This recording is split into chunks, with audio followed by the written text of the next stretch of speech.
जन इंसाफ के सरबरा वजीर आजम हाउस में मौजूद थे, प्राइम मिनिस्टर के तौर पर मामला चला रहे थे। तो मेरा सवाल ये कि हुकूमत उस वक्त कौन चला रहा था, बनी गाला कौन चला रहा था, शहबाज गिल को आपकी जगह कौन लेकर आया, आपको हटा के शहबाज गिल को तैनात किया गया, रखा गया यहां पर, तो ये किसकी मर्जी से हुआ, ये सारी चीजें कौन चला रहा था?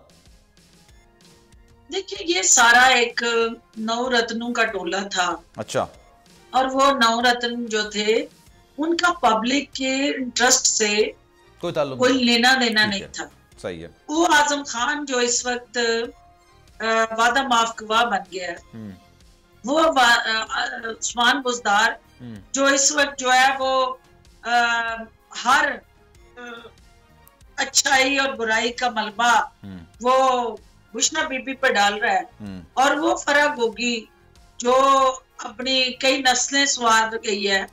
तो मुझे बताएं कि पीटीआई का कारकुन जो है वो किसके हाथ पे लहू तलाश करे।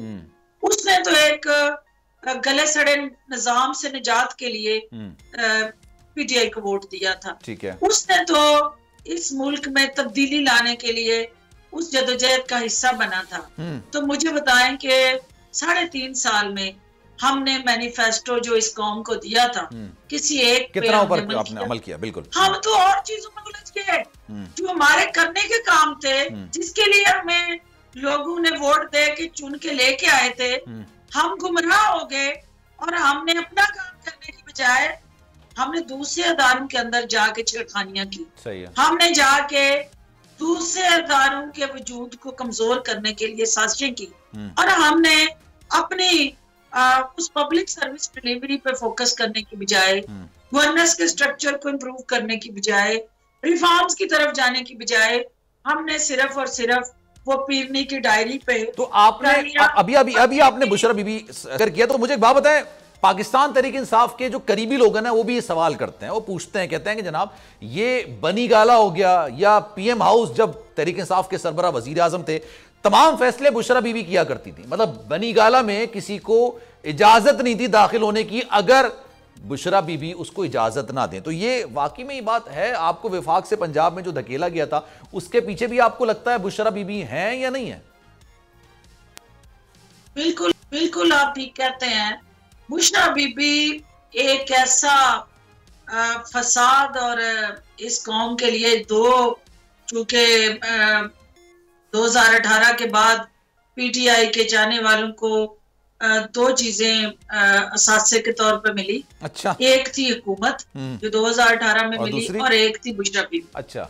बुशरा बीबी का जो वजूद था वो जिस तरह से पीटीआई साबित हुआ, जिस तरह से उसने इमरान खान के ज़हन को अपने हिसार में लिया, और जिस तरह से उसने उसको हिप्नोटाइज करके, मैं बार बार कहती हूँ, फिर उसको मैग्नेटाइज कर दिया। अच्छा। फिर उसको मेस्मराइज कर दिया कि उसके सोचने समझने की जितनी सलाहियत थी उसको मफलूज कर दिया, और फिर अपनी उंगलियों के इशारों पे उसने वो सारा प्राइम मिनिस्टर हाउस और पूरे गवर्नेंस के स्ट्रक्चर को तिगनी का नाच नचाया।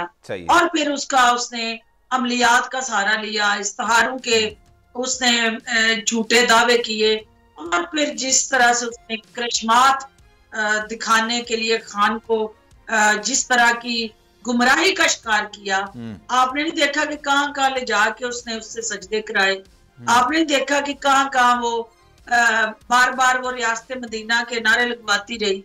तो रियासत मदीना में आपको गौर करना चाहिए कि रियासत मदीना का जो मैं भी जा के बार बार एक ही बात कहती रही कि रियासत मदीना बनाएंगे पाकिस्तान को, रियासत मदीना। एक हमारे चाहने वाले थे, उन्होंने मुझे कहा कि बहन ये आप बार बार कहती हैं, पहले आप पढ़ लें कि रियासत मदीना में क्या होता है, क्या है। और फिर उन्होंने मुझे वो सारे हकायक भेजे कि रियासत मदीना में यहूद और अंसार जो है उनके हकूक मुसलमानों के बराबर। ठीक है। और वो यहूद और अंसार को बराबर हकूक दिलवाने के लिए अगर रियासत मदीना आप कायम करना चाहती हैं, तो ये आप यकीनन आपकी लीडरशिप का ये एजेंडा होगा। आप लोग इस मुल्क पाकिस्तान में आजाद हैं। सहाफती उसूलों पर कारबंद बोल न्यूज ने रखी रिवायत बरकरार। बोल न्यूज की जानिब से देखने वालों को यौम आज़ादी की बेहद मुबारकबाद। मुल्क भर से जश्न आज़ादी की तकरीबात बोल ने दिखाई अपनी स्क्रीन पर। पाकिस्तान के 76वें यौम आज़ादी का जश्न, बोल ने सुनाई पाकिस्तान जिंदाबाद के नारों की गूंज।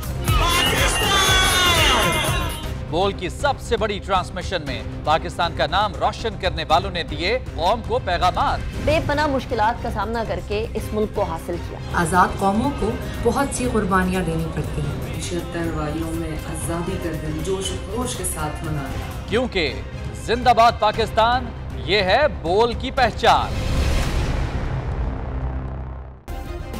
सब्सक्राइब करें और बेल दबाएं ताकि कोई खबर रह न जाए।